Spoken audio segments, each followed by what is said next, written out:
Doris Day's complete life story, last installment.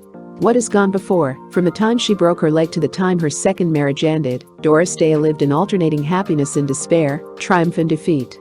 Doris Day was numb after the emotional turmoil of her second marital breakup on the April day in 1947 when her agent, Al Levy, took her over to see producer Michael Curtiz about what might be her first movie role. Curtiz was planning to produce and direct a musical called Romance on the High Seas. Sing for Me, Curtiz directed in his strong Middle European accent. Obediently, Doris launched into that old black magic and burst into tears at the second line. In desperation, she started the loud and raucous number called Murder, he says. It was dismal. And what's more, she wailed, paying no attention to Levy's alarmed shushing, I can't act either. I've never acted in my life. Fortunately, this honesty impressed Curtiz favorably rather than otherwise. He signed her for the picture and to a personal contract as well. At the end of one of the most unlikely auditions in Hollywood history, a girl headed for stardom walked out of the producer's office clinging to the arm of her agent and weeping. Curtiz was not out of his mind. He knew Doris could sing. Everyone in the entertainment world knew that. What he signed up was that rarest of combinations, naturalness and honesty. As for acting, he would handle that one scene at a time and do his best to keep acting out of it. He wanted Doris Day as she was, not as she would be in heavy makeup and with studied mannerisms. Then began for Doris a bewildering period that she has since referred to as Doris Day's days. Her leading man was Jack Carr's son. The gay but innocuous story involved an assortment of romantic shenanigans on a boat trip to South America, and everywhere that she turned there were dancing girls, musicians, lights, cameras and Michael Curtiz. She made mistakes. Her biggest mistake, and one that took her years to overcome, was that she could never remember to act like a star. On her solo numbers, she had no difficulty in dominating the mic and the camera, just as she had dominated the audience as a nightclub and radio singer, but when it came to asserting her starring role in a group scene, she was always deferring to other actors. They might have lesser, or even insignificant, parts, but if they were experienced, with names, especially if they were actors whom she remembered from her movie-going days in Cincinnati, she was more apt to gaze at them in wide-eyed wonder than bounce her scene off them and take the camera for her own. Curtiz, who has been known to get excited, was the epitome of patience with Doris. When retakes were in order, he blamed himself, the cameraman and stagehands, or some vague airplane that had put a buzz in the soundtrack. He never blamed Doris. And Doris responded by working so hard that Curtiz was moved to remark, such application. No complaints. Always cheerful. With her around, the whole set is happy and hard-working. Every director who has worked with her has said much the same things since, but Doris had a special reason for working hard on her first picture, and making good was only part of it. Actually, she did not think she was making good, nor did she see any point in raising false hopes that she would ever make a second picture. Every day that she went to the set, she was surprised to find herself still a member of the cast. She was hard-working, because only by losing herself in her role, by driving herself to exhaustion, could she return to her lonely hotel room. Living in their trailer home had become unthinkable after husband George Wiedeler's departure, and find any peace in sleep.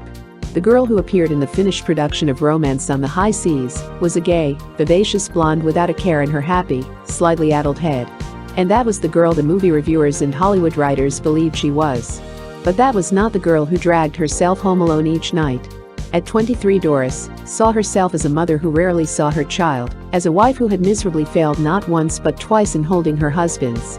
Work was not merely the road to success, but an antidote to misery. The sensitive Curtiz felt some of this conflict that was seething within his star. From the start, he discouraged her seeing any of the rushes on her day's shooting. Once she expressed doubt about a scene and asked to see how it turned out. I liked it, he said firmly, and that's good enough for you. He was afraid that if Doris saw the frivolous blonde on the screen, she would try to redeem her in the next take by making her a solid, serious-minded citizen. Thus began an odd policy that Doris has continued to this day. She will not see her rushes, and only when forced to attend the premiere of one of her pictures will she endure the agony of seeing herself as others see her. Today she has a good reason. It is in conflict with the accepted theory that an actor should study himself on the screen to better improve himself for his next roles, but it works for her. She explains it this way: when I study a script, I develop a mental picture of the woman I am playing. I study that woman. By the time we are ready to start filming, that woman is very real to me, and I know just what she will do. You actually become that woman? To the best of my ability, yes. She crinkled her brows, hunting for words. Mind you, the woman I am playing isn't like me at all. She's what I think she is. Now, suppose I see the rushes of a day's shooting. sitting in the projection room. I'm not that woman, I'm me again. I look at that woman up there on the screen, and I don't like her. Like in The Man Who Knew Too Much, for instance. In some of the terror scenes I look just awful. My mouth was crooked, my hair was all mussed, my eyes were swollen, my dress was like a sack. If I had seen the rushes of that, well, I'll tell you one thing. I'd have marched into Hitchcock and told him he was ruining me. But I thought you did a marvelous job. That woman did, not me, Doris said emphatically. In that situation, she was supposed to look awful, and as long as I was her, I knew it. Tears, moans, ugly mouth, everything. But me, personally, I don't like to see myself looking like that. As I say, if I had seen the rushes, the next time we played such a scene I'd have settled my dress, combed my hair, and kept my mouth straight. Consciously or subconsciously, I'd be trying to make me, Doris Day, look pretty instead of making that woman look real. So I don't look at the rushes. As long as it's a picture about that woman, I keep myself out of it. But Doris did not encounter this dual personality conflict in her first pictures. Romance on the High Seas, with Jack Carson carrying the laughs in his inimitable style, was just light enough and fast enough to carry Doris to success without putting too much strain on her limited acting ability. At once Warner Brothers starred her in another picture, and then another, warning her meantime to avoid acting lessons like the plague. You're a natural without lessons, she was told. They can't improve you, but they might give you some wrong ideas. Just leave good enough alone. The odd thing about it is that, unsuspected by herself or anyone else, she was doing a superb acting job all the time. She was typecast as the wholesome, bouncy, all-American girl next door, and no one was less that girl than Doris Day. At 10 she had started her professional dancing lessons. At an age when most girls are giggling over their first dates, she was in bed with a shattered leg, her dancing career over. When other girls were going to the high school prom, she was singing for college proms with Bob Crosby's orchestra. When they were off to college, she was on the road with Les Brown's band, and when they were beginning their first serious romances, she was already a divorced wife and mother. And where other girls saw their own lives filled with humdrum reality and envied Doris her gay and romantic life in big-time show business, she saw the harsh reality of her world and envied them their special teenage life filled with a sparkling magic of its own. She did not play the girl next door. She acted out her dream of that girl, and it was her glowing, envy-touched dream that added the extra lift to her films. If her first films were repetitious, they had their rewards. With her first paycheck she was able to bring her mother and Terry out to California, and for the first time in years she was with her son. One of the big moments in her life was when she moved with her family into a small, to her enchanted, cottage in Hidden Valley. Movie fame also brought her big radio assignments, among them The Bob Hope Show, and big recording contracts. Within 2 years of her first movie assignment, Doris was earning $500,000 a year in movies, radio and in recording royalties. In 1948 she recorded It's Magic, still one of her favorite songs, and watched it soar over the million mark in a matter of weeks. It's Magic seemed to be the theme song of her career, but it had anything but a magic influence on her private life, unfortunately. Having twice failed in marriage, she became convinced that love was not for her. More and more she spent every free moment at Hidden Valley, shunning society with the fanaticism of a recluse.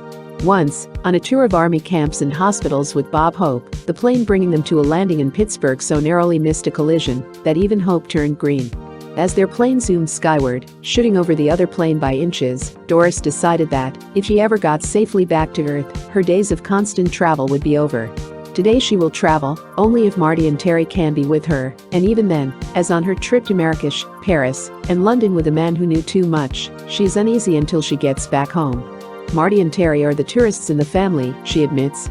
They love to haggle in weird Arab bazaars, or find strange shops in Paris or London, but me, if I can't find what I want on Wilshire Boulevard, I don't need it. I guess I got in too much traveling, while I was still too young. Another byproduct of her young days, that matches her unwillingness to travel is her reluctance to appear in public as an entertainer. Where once she would sing into the small hours 7 nights a week for $25, she now flatly refuses $25,000 a week to make a couple of nightly appearances at some lavish Las Vegas casino. Except in the cause of charity, she limits her work to recording sessions and movie assignments, where her audience is made up exclusively of professionals. This reluctance can be traced back to Young Man with a Horn, in which she co-starred with Kirk Douglas. It was a strong dramatic part. Here the studio felt safe, because Doris knew all about music, about jazz and jam sessions, about one-night stands, and about young men who played horns, having been married to 2 of them. But it was her toughest assignment. The movie sets of nightclubs and theaters were too real. The situations and dialogue were too real. They carried too many overwhelmingly painful memories. Every day Doris had to force herself to belt out a few songs she had once sung for kicks, and what the director thought was a girl coasting through a natural role was really a girl in torment. Her withdrawal from public entertainment dates from that time. Out of the 18 pictures Doris made for Warner Brothers, only one other revealed her true dramatic ability, but this time with happier results. That was Storm Warning, in which she made her first venture into terror. As things turned out, it was a good break. If the studio had any doubts about Doris Day as a dramatic actress, it felt comfortably covered by having Ginger Rogers, a proven actress whose name alone could sell the picture, play the main lead, while Doris supported her in the secondary role of her sister. A few days after its premiere, Doris was dragged, almost forcibly, out of her seclusion at Hidden Valley to attend a party of the kind that makes Hollywood glamorous to all but Doris Day. "You have to come," she was informed. "There'll be some people there you simply have to meet." Doris dutifully went to the party, was caught up by the social whirl, and passed unobtrusively from one group to the next. In time, and to her immense relief, she found herself in a quiet corner where she could see without being seen. She began to relax a little. A few more minutes went by before she was aware of a silent bulk beside her that was not, as she had previously thought, a protrusion of the woodwork. With an inward gasp she realized it was Alfred Hitchcock, a man so notoriously shy that he has been known to pass up his favorite exercise of eating, rather than make a public appearance in a studio commissary. But if Mr. Hitchcock is shy, he is also the murder master of Hollywood, whose film excursions into the more sinister aspects of crime have made him a connoisseur of sophisticated dialogue, dramatic acting and exotic sets. His first apprehension at finding Doris Day beside him dwindled as the minutes went by, and she made no overtures to speak. It dawned on him that he was in the presence of a person even more shy than he, an emboldening experience.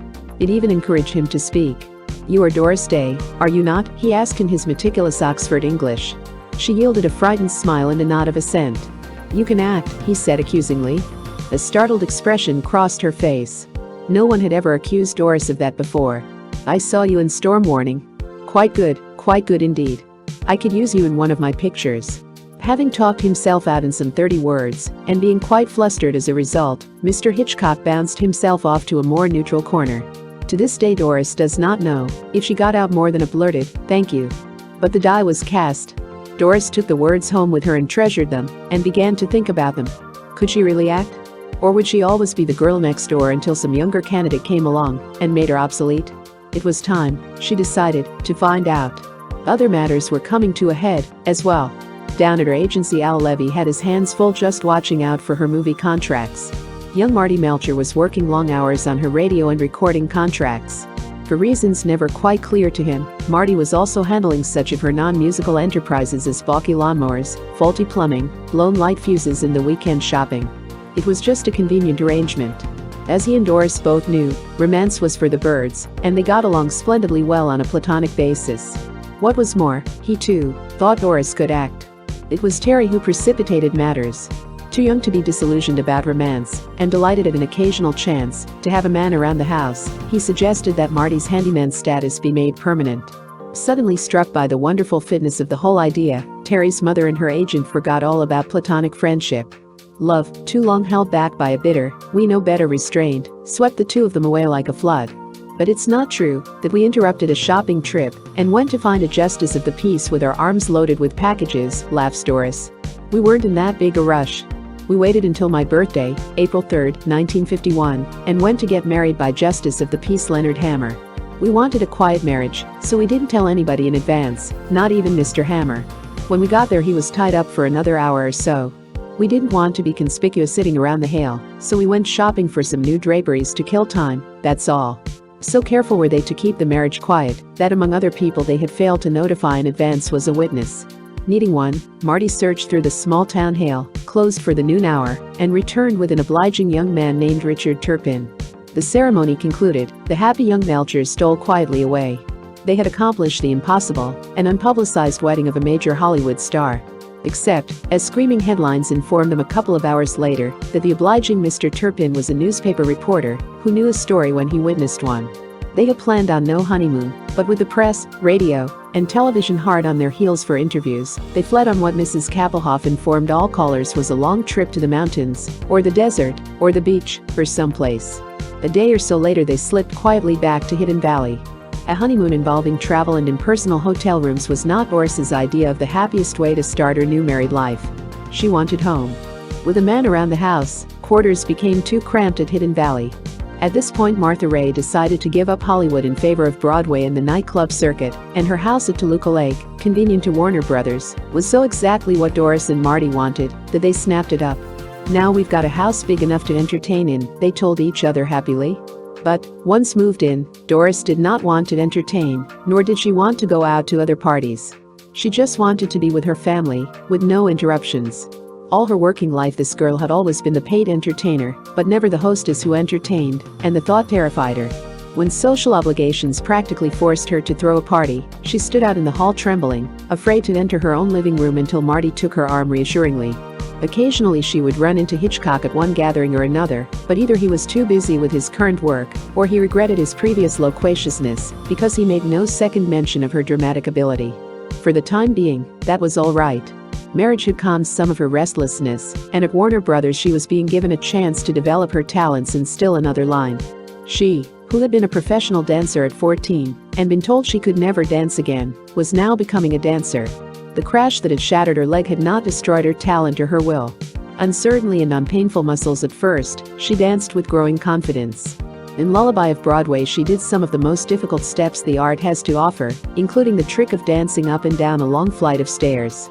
Doris Day was dancing again. She had a happy home life. Her studio was happy with her talents and perfectly willing to pay her hundreds of dollars for making pictures that were fun to make. But to her, one question now became paramount. Can I act? She quit the studio. She quit to freelance, to wait for some producer, any producer, to give her a solid dramatic part. It is a rough decision for any actor to make. Rougher still for Doris, who had a $1 million reputation as the girl next door, but little more than her own intuition to assure her she could act. As one critic remarked, with more flipness than charity, it was like quitting musical comedy to wait for an offer from Grand Opera. Doris had plenty of offers. She was too valuable a property to remain ignored. But her would-be producers all wanted to star her in the same surefire roles that had helped keep Warner Brothers a prosperous concern. She turned them down, but a gnawing doubt began to creep in. Lonely years of breaking into Hollywood, in which hard work was her only antidote to misery, were now taking their toll. And she had worked harder than she or anyone else knew. Easy lines that an experienced actress could toss off with the lift of an eyebrow had been an ordeal for her, and the difficult lines that she had mastered were not so much the product of inspiration plus training as they were of sheer perseverance. To mental turmoil was soon added a health problem, memories of which are painful even today. At this critical point she wanted comfort only from Marty, from Terry, and from her mother. Least of all did she want to be hunted up by the press and interviewed on love, marriage, success and the details of her private life. In return for this lack of cooperation, the Women's Press Club of Hollywood voted her their sour apple of 1954 as a symbol of their disapproval. Upon receipt of this news, Doris came close to collapse. "It was the lowest period of our married life," Marty admits frankly. Then came the big offer from MGM to star with Jimmy Cagney in the highly dramatic Love Me or Leave Me, a turning point in her professional life. The picture was based on the life of Ruth Etting, a famous singing star of early radio and speakeasy days, who in private life was the unhappy victim of too many bouts with the bottle, and with a husband whose tenderness seldom rose above a belt on the jaw. Marty, who had given up his role as agent in favor of keeping business out of the family, was perfectly willing to let his wife find herself in a difficult role, but her friends were horrified. "How can you play Ruth Etting?" she was asked countless times. "You don't drink. You can't stand brutality. And think of your fans. They know you as the wholesome girl in the high-neck gingham dress. How can you let them down in a picture that deals with sex and booze and even murder?" But Doris went ahead. She turned in a performance so outstanding in its dramatic intensity that it won for her the International Laurel Awards poll conducted by motion picture exhibitors. On the strength of tickets purchased at the box office window, Doris Day was the top actress of the world, successful as never before. Shortly before the end of shooting on Love Me or Leave Me, Doris ran into Alfred Hitchcock. "Now," he said. "What?" asked Miss Day. "The man who knew too much." "Good." It was one of the shortest negotiations in Hollywood history, but then, because of the length of the title, it was pretty long-winded for those two at that. Doris knew she wanted to work for Hitchcock, and Hitchcock knew he wanted Doris for the remake of his all-time favorite movie. Need they say more? With the release of The Man Who Knew Too Much, Doris made permanent her right to be called a dramatic actress and a star of the first magnitude. Then came Julie, an independent venture by a new company called Arwen Productions, which happens to be Mr. and Mrs. Marty Melcher. Now she is busy with the Pajama Game, a vehicle for the full measure of her triple threat talent, as a singer, as a dancer, and as a dramatic actress. But it is not in the flowering success of her current career, deeply satisfying though it is, that the real climax of Doris Day's story comes.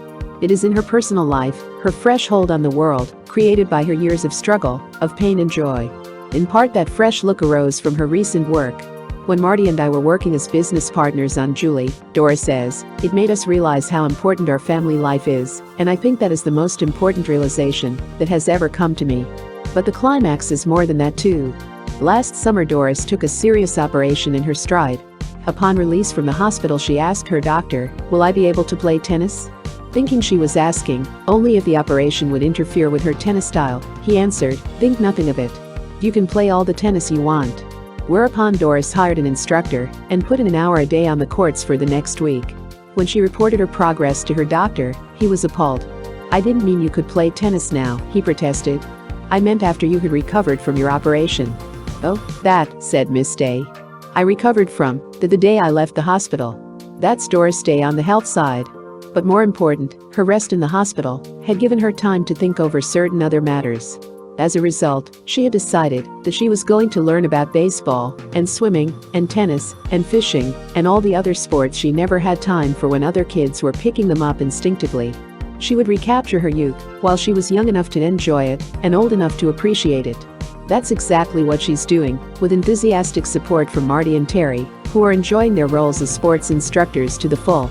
And Doris is having more fun than she ever dreamed possible. All the confusion and all the indecision are gone. And what will happen in the future?